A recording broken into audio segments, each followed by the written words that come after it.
Hello, hello. Good morning, good afternoon, good evening. Actually, it's a good morning because it's already morning. Um, so, as you can see, I am actually walking outside. Something I haven't done in years. Also, I cannot see the camera. So, if I hold the angle pretty badly, just know that it's because I can not see myself because the sun is behind me and in front of me is a shadow, and they say the sun is also hitting the camera, so I cannot see what the camera is filming. But anyways, they say in English that when one opportunity crosses, the other one opens. So a couple of days ago, I lost my scooter. Somebody stole it from campus. Usually I hop on it and I cruise to campus, especially right now where I'm busy. I have to go to the gym. As you can see, I'm ready for the gym. I have my gym shoes right here, as you can see. So because my scooter is taken, and whenever I used to park, I used to park the car where on the campus on the street. It gets busy right now. Like, it gets really busy. So I have to sort of, if I drive, like I live right here, so like right across the street. So if I drive, there's no point of driving. It's too close. The campus is really like nearby. And the B, like it's just what can I say? I'm gonna find a parking on the area. So when I had a scooter, I could jump on it and cruise, right, and get there like in like five minutes. Now it's stolen. Somebody's stolen it, and of course it's a DC, so they're gonna sell it for like $50, right? But look at this vehicle, so beautiful. Look at the tire, bro. This is massive. Looking from the back, freaking cool. It's the best of the best. Anyway, this is why. This is what I was about. This is what I was saying earlier. Like, so now instead of like leaving my camera home and then like ride a scooter to school, now I can have my camera and talk as I walk to campus. Pretty cool. As I go to the gym, talk as I go to the gym. I think like that vehicle over there, I'll never have noticed it. Like it's so cool. It's like it's huge. It has big tires, like one tire is like the same size as me. So anyways, I need to use the walk path here so I don't get hit by vehicle. But you know something, because the scroll story doesn't mean that I need to stay home and not go to the gym, and the plus walking outside is pretty cool. Like it feels cool outside, the sun is up there, right? And it's windy because it's fall. You have beautiful trees around. Look at this over here. I mean, I hope the guy who took my scooter, I hope he's gonna use it for something good. Use it to go to school. That guy just passed a stop sign.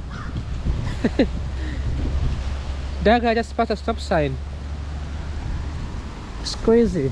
Anyways, did you see that?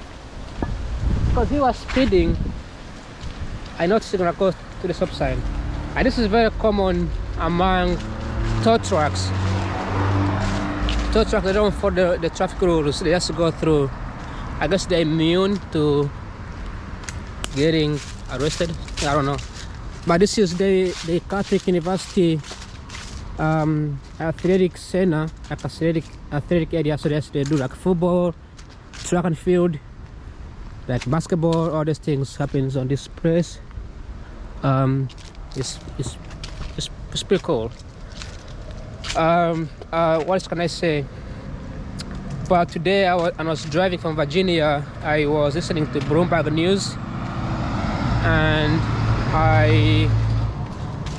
I heard that there was one of the correspondent for the National Economic like journalist, and he was mentioning how they don't have access to data. They don't have access to unemployment rate. They don't have access to employment. We don't know how many jobs are open, how many jobs are closing, because the government is shutting down. The government is still shutting down to this day, and it's very. Look at the sun in my face. It's wonderful, and it's very concerning. It's a huge problem that needs to be resolved, that needs to be worked on. I just don't. I don't understand how a group of men and women cannot agree on something for a month. For a month, these guys are like boyfriend and girlfriend at this point. I mean, like, you are there to work, do the job. Like, the whole purpose of the Congress and the Senate is to make decisions quicker, faster, efficient, and they are not, because they don't have to do like anything. They don't have to do like their analysis. They don't have to do like those mathematical stuff. Those things are done by other people. All they do is just make decisions, and they don't. So it's just very stressful in this moment, especially in DC. The jobs don't open up. There's no investments happening. It kind of stink. They use the word stink. It stinks at some point. But anyways, I hope that it's gonna open up soon. I mean, who knows? It might go even for a month or 2 months or 3 months or 4 months or 5. Hello. So my camera actually died while I was recording, and I was talking about the Congress, the Senate, the government shutdown, but the camera died while I was recording, and then it has to restart.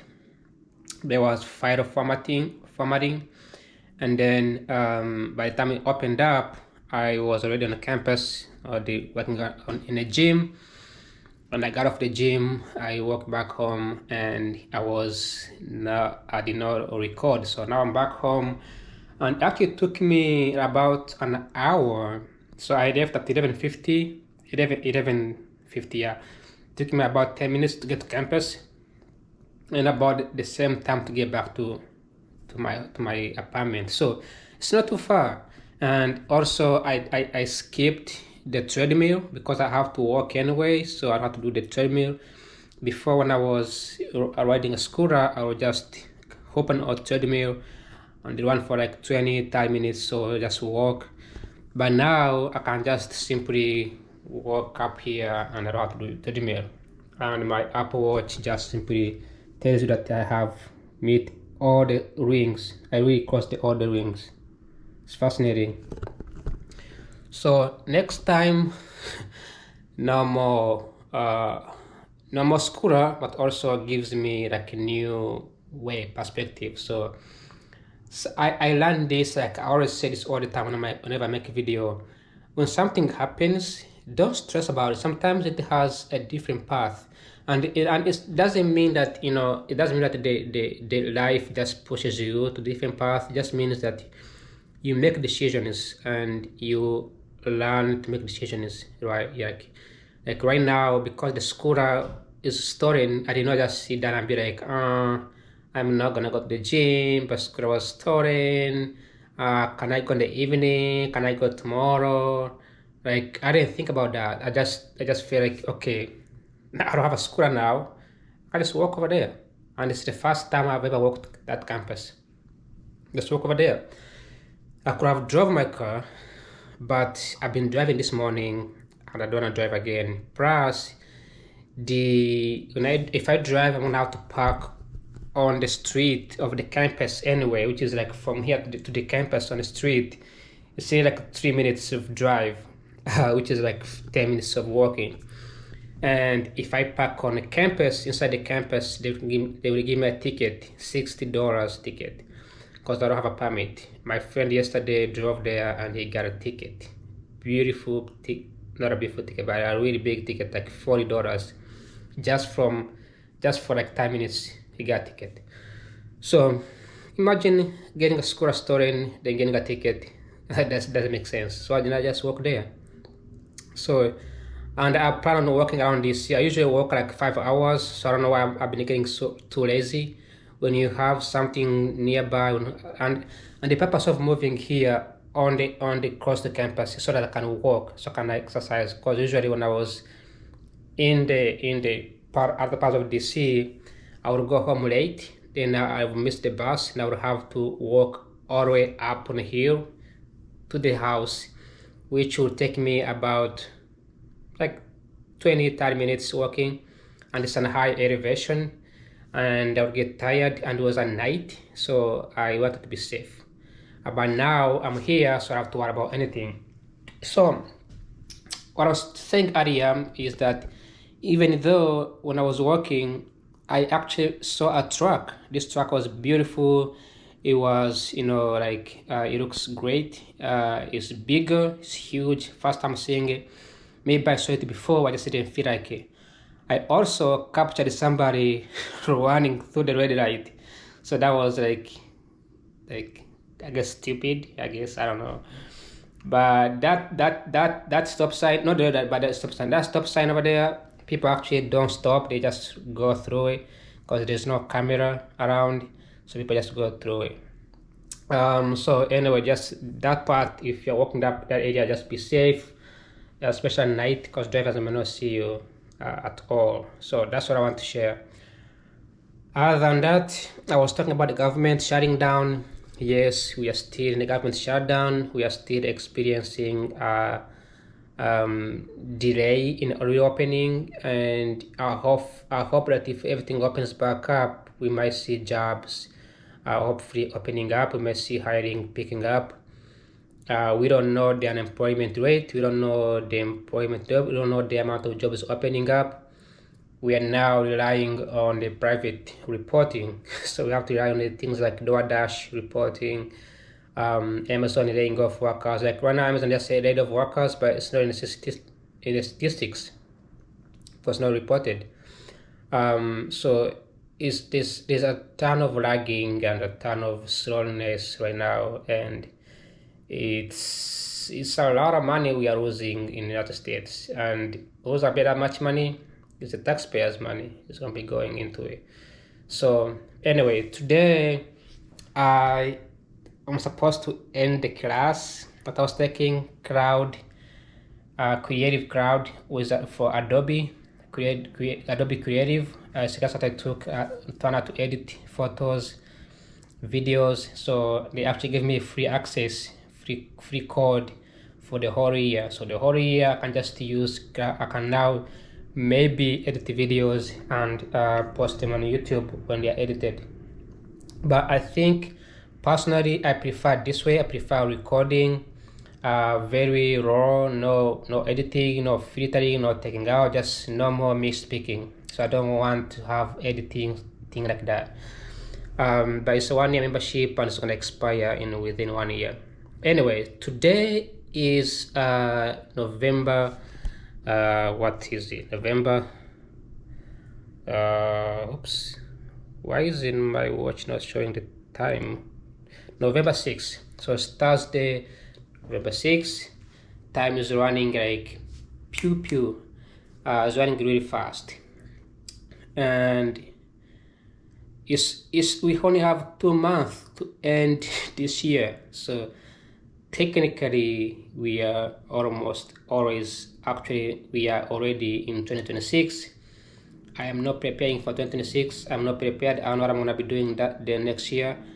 I don't know how many classes I'm gonna be taking. I don't know what kind of job I'm gonna have. I'm pretty sure by next year, I think the Congress is delaying to open the government because they want to have a Thanksgiving dinner, have some Black Friday holidays. Then in December they're gonna go into the like another holiday like Christmas. They're gonna go to the New Year. Then nothing will open until like January. So technically we lost the whole year. The whole year is gone doing nothing. Because remember, when Donald Trump became a president this year, he did nothing but firing all the federal workers. So remember, he gets paid, right? He gets on a salary, and an entire administration spend the whole time just firing people. Second, they spend the whole time calculating the amount of budget they're going to be passing. And even after that, they couldn't pass the budget. Then they spend the whole time passing tariffs, and then tariffs increase the prices for the goods, disrupted the supply chain. Then they spend a whole time deporting migrants, a whole time sending National Guard in all the cities in the United States. This is like it's so like they're doing something. They're not doing just nothing. They are doing something. But like for a private citizen, of course there's some people benefiting from it, because if the IC immigration custom enforcement, when they go out there and they enforce laws, they arrest, they enforce the executive order, they arrest these migrants, they get paid, right? They get a paycheck, and there are other companies that are getting employed, especially software engineers, to track and to coordinate and find illegal migrants in the United States, and to help these IC agents find these migrants. They also use softwares to hide these IC agents, their identity, where they live, where they stay, for their safety, of course. So all of these things are happening right now, and with the government shutdown, nothing really going on. But on the flip side, Washington DC is doing an amazing job. Like they are building highways, they are renovating things, they are building new houses. This is the beauty of our United States. United States, things can screw up on one side, but there's more things happening at the same time. Also, United States, they plan ahead. So they plan like in America, unlike in other countries, in America they plan like 50 years ahead, right? So like not like 50 years, but they plan like 5-10 years ahead. So for example, the budget to build an apartment that I showed this film yesterday, probably was planned like 10-15 years ago. So when they planned it, they had the budget ready to build, right? Similar with construction, when the government is renovating, a metro, some bus stations, the money they're using was saved like 10-15 years ago. So when the government changes, it doesn't disrupt the process from going. So they are always ahead of time. That's the beauty of working in the United States. In fact, when we go to school to get education, we are always learning things that will happen ahead of time. We're always learning how to predict the future. If you go to finance, you spend your whole time calculating and analyzing the future forecast. It's all you do. The current and the past, that's the accounting job. If you work in investment banking, you're working in real estate analyst, property analyst, right? Economic analyst, data analyst. You're always forecasting for the future. That's pretty much it. Time series, stock performance, all of those things is always going to be the future. So in United States, they always plan for the future, and the accuracy gets better and better and better because they have to keep repeating the data over and over. and the more they repeat, the more they push harder. So if you forecast for from now until next 10 years, and then the next year you have a proximity of 0.1% of closer to the actual prediction, then next year you use that model to predict the next model. So you keep doing that over and over and over. So you hear as in America, they're not just building things, they're just fixing the mistakes. So the question, okay, why didn't we hit the goal for this year? Why didn't we hit the goal for the last year? Okay, we can improve on this. Then they push further. So that's how they do things in the United States, which makes the country absolutely successful compared to like other countries. This is because of the private companies, of course. In America is very privatized, but if it was a government, nothing will ever get done. Like we have seen, they never pass executive order. I mean, they never pass anything like these bills. They are shutting down, right? The only country that has been so proactive is China. China is like a private company, but a country. So when there's something, they pass it quickly, faster, efficient. So as for now, I'm just gonna take shower pretty much and go to bed. Earlier I filmed 8 minutes, so plus this 15 minutes is going to be probably around 20 minutes. Yesterday I filmed one of the longest video, but let me touch on something that is very important. I think it's very important that I talked about this before. Anyway, I'm gonna talk about this later when I go to my class. But anyway, so I have a class today at 5:10. I hope professor comes in. If he doesn't, I will update this video. But for now, I'm just gonna go to sleep. I'm very tired, and I hope to be back on this video later on, because I have to walk to campus again like I did today. So 2 times a day, that's 5 times, that's 4 times. I wish the person didn't steal my scooter, and also I wish they find it. If they don't, that's totally fine. It's not like I'm mad or upset. I'm kind of upset about it, but when you get your stuff stolen on campus, just when you're on top of that, you're spending money to go to that campus, just feels so wrong. It feels so wrong. I mean, a campus should be a place to be safe. In the United States, we have campuses, we have universities having the highest crime rate. Mass shootings and safeties pretty much not guaranteed, and it's not fun. It's not fun. But anyways, something I want to share. I think I need to share this. So yesterday, after recording the video and uploaded it, I went to one of the events. I think I mentioned about it. The event is about espionage. So this the U.S. The speaker, his name, let me look up his name. He's one of the most he's one of the most popular speakers out there, and I think he was a great speaker. I really enjoyed.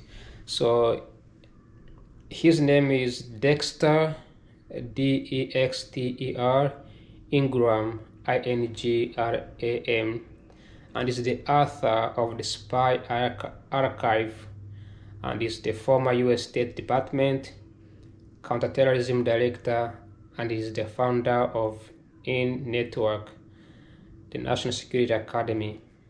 And he was talking about how United States, Russia, the British are involved in spy and Soviet Union era.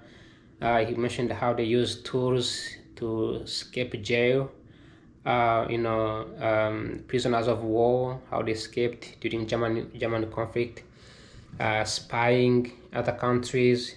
He worked for DHS, counterterrorism. He worked on investigating the extremism. He mentioned how extremism can be born from really nothing, like from somebody going to the gym to become a gym bro, then become diagnostic, something like that. I don't know how to pronounce it, but whatever. Like those guys who goes on YouTube and makes YouTube videos like, oh, I don't watch those videos, but I've seen them on social media, like make fun of women, like women are this and this, women are this and that. I don't know what's happening to my throat. But anyway, he mentioned how that tends to grow into a really large terrorism movement. Terrorism movement becomes extremism. In the United States, we have a ton of extremism, and extremism is not specifically a specific race. It could be white, it could be black, it could be Asian, it could be Hispanic, it could be mixed, it could be other people, it could be migrant, it could be American, it could be men, it could be women. Extremism is always there's no clear definition of extremism, and for the last few years, it's been growing really fast, especially with Donald Trump.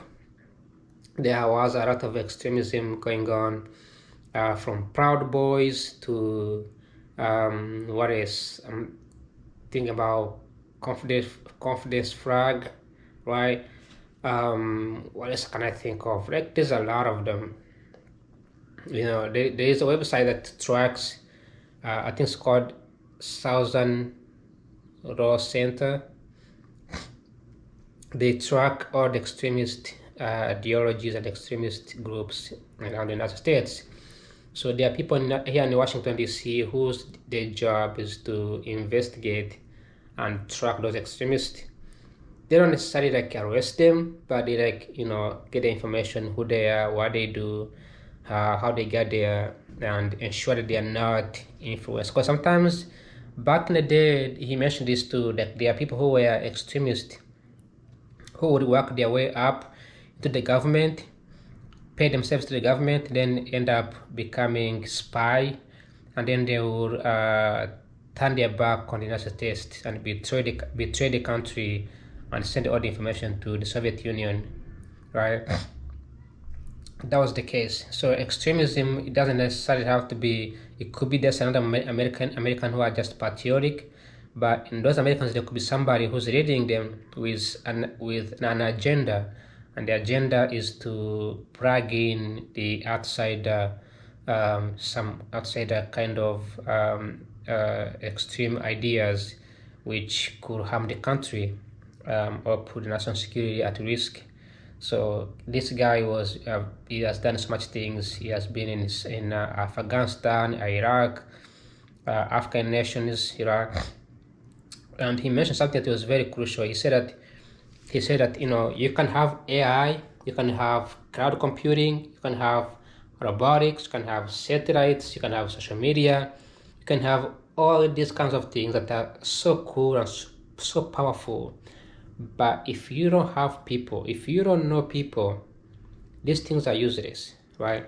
Because in his journey as an espionage, as a spy, he was relying on people whom he knew, right? You are traveling to Jordan and you have to spy on the king of Jordan, right? How are you gonna access them? They're not on social media, right? They don't use AI. How are you gonna know where they live? You have to know somebody who works there. You have to have friendship. You have to call. Then you can be like, hey, call that person, reach out to them, and then they will give you an upper hand in the government, within the area and within the government. So that was like the idea. Of course, I'm not gonna be like a spy or anything like that, like an espionage, but it's a very risky job. It's a job that in any moment they can find you, or they can find out, they will kill you. My biggest fear is if they suspect you, and even if you're not. We have Russia actually capturing American citizens traveling there and suspect them as spy.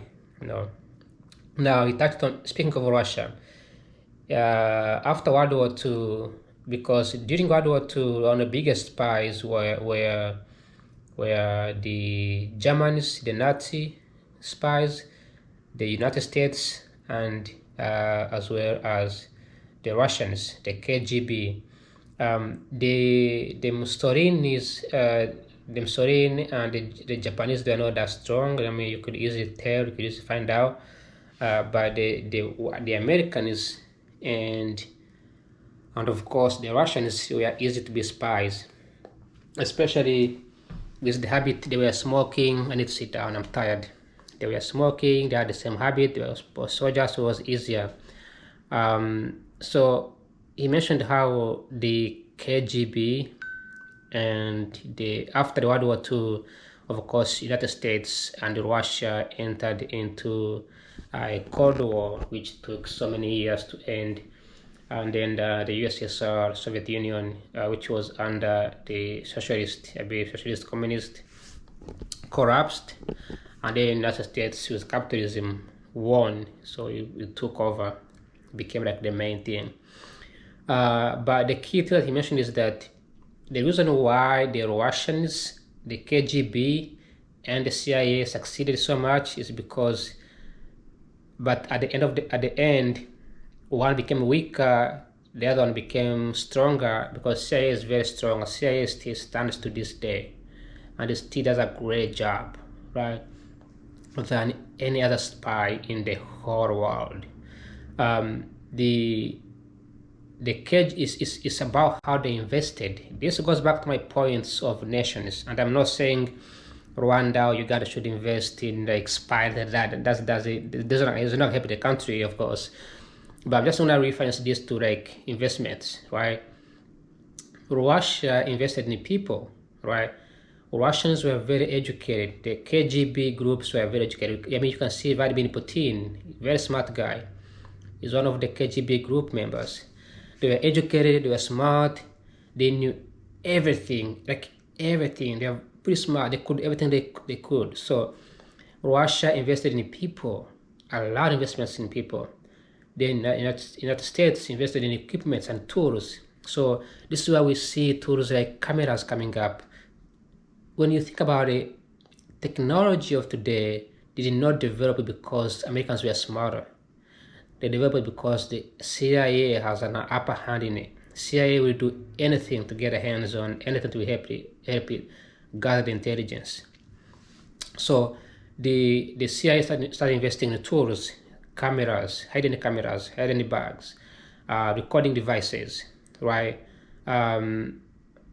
Those things were helpful for the CIA, and all they could do is give those tools to people to use them, you know. So if you have tools, you can do the job easier. But if you have knowledge and skills, it can better be harder. So that's how CIA grew faster, quicker, and more successful, eventually surpassing KGB. And that's why they were able to collapse USSR. All they did was use tools. In fact, the United States won the war in Russia without fighting with Russia. All they did was plant propaganda over there, and boom, Russia was collapsing, or the Soviet Union is collapsed. Just simply use tools. So tools became crucial, and that's why he said that this AI, this satellite, this social media, they may not mean much, but they play a big role in intelligence gathering, and the CIA pays a big puts an eye on these tools, and they do enforce them to make sure that they are being used properly to help United States gather intelligence. Maybe this is why China banned American social media and website stuff. But anyway, they still use them. So since then, United States has been really successful in gathering intelligence. They don't need to be to your house to know where you live, where you stay. They have satellites that can gather a bunch of data. They have Google Maps that people use all the time. They have monopoly on telephones, Google search engines, the knowledge. Now they have ChatGPTs, but they also have monopoly on energy. The United States produces a lot of energy, and they have key access to a lot of energy. They have military all over the world. and these militaries restrict who can have access to the resources and the energy. But anyways, at the end of the day, it sounds cool, like how the back in the day, even to this day, intelligence gathering has evolved a lot, and it has involved a lot of the investments and the money, and both in people and tools. If Russia could have invested in tools, probably they could be on the same level. They could still be, probably the United States could have collapsed as well. So, but anyways, go back to African countries, especially Rwanda and Uganda. Yes, I mentioned about investing in people, right? Teaching people the knowledge and skills, but also giving people the tools they need, right? Move them from using a hoe, using machines, move them from storing food outside to having storages like warehouses around the countryside. Those kind of things, they could be helpful. I also forgot to mention that the agriculture in the United States is successful because we have subsidies. So maybe African countries need to think about subsidizing their own farmers, because it's really hard to be a farmer. So again, I'm really tired, but that's what I have for now. And I'm gonna be adding on this video after I come back from classroom, or if I go to classroom, I'm gonna be adding on this video. Other than that, ciao ciao. I'll be back. All right, I'm back again. I guess this time earlier probably was a good morning, then the second video was a good afternoon. This is going to be a good evening, because this is gonna be the last video before I head over, before I go back home. But right now, as you can see, I'm actually heading to campus, and I'll be sort of getting my classes done. I just woke up, so I feel much better. I slept like 2 hours, so that was actually about 2 hours here. I think that was a good sleep. It was such a wonderful sleep. And now I'm waking up, and I'm walking towards the campus. I like this building over here. It's like Ukrainian thing, Ukrainian Catholic National of the Holy Family. I also like this building here, Little Sisters of the Poor. So this place is called Little Rome.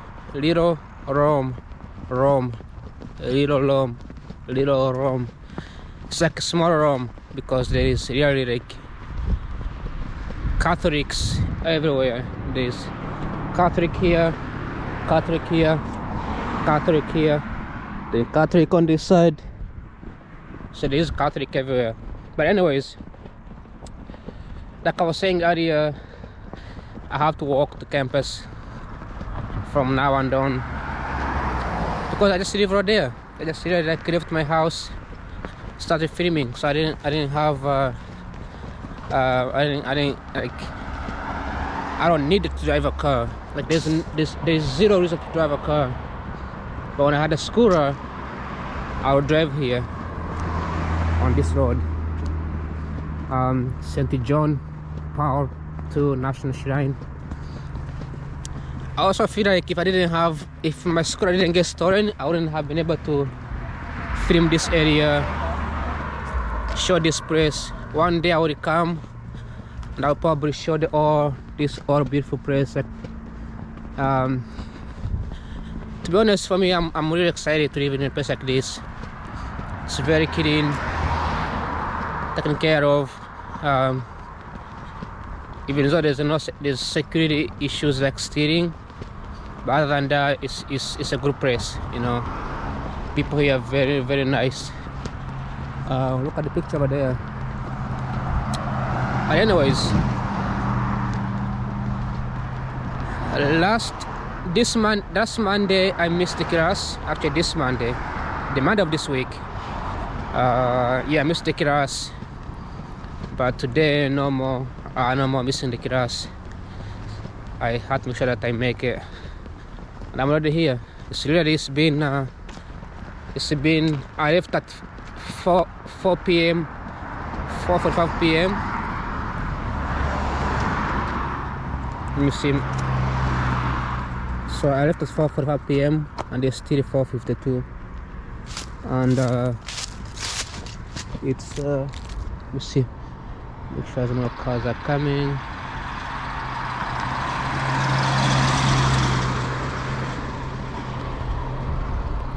And it's been 4 minutes, so I've been recording for 4 minutes as I walk to campus, and I'm already here.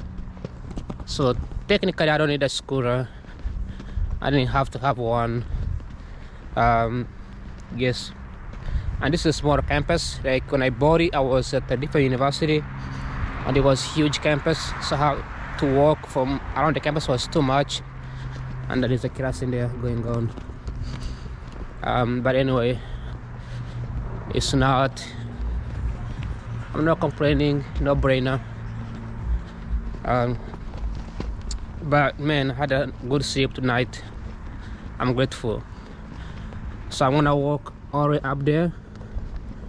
The class is just right here. The class is really like right there, so not too far from this place. The funny thing is that when you have a GoPro, nobody will never know that you have a GoPro. Like people will never know it's a camera. It's pretty small, but records a very large angle. But anyway, I always like to show this building. It just looks beautiful. Alright, think I'm gonna keep recording until I get the class. Other than that, nothing else to share today. I'm still thinking about what to research about. Such paper I'm gonna working on for both econometrics and macroeconomics. There's another debate coming up, and this debate is going to be about climate change. I want to talk about climate change. It just feels weird. It's one of the weird debates out there. Climate change. I actually never thought that would be an argument between individuals on like how we should, I don't know, like electric mandates, or if we should pass policies or pass policies. I don't know. I just never really thought about climate change. Anyway, I'm gonna end this video over here. Thanks for watching, and like always, see you tomorrow. Ciao ciao.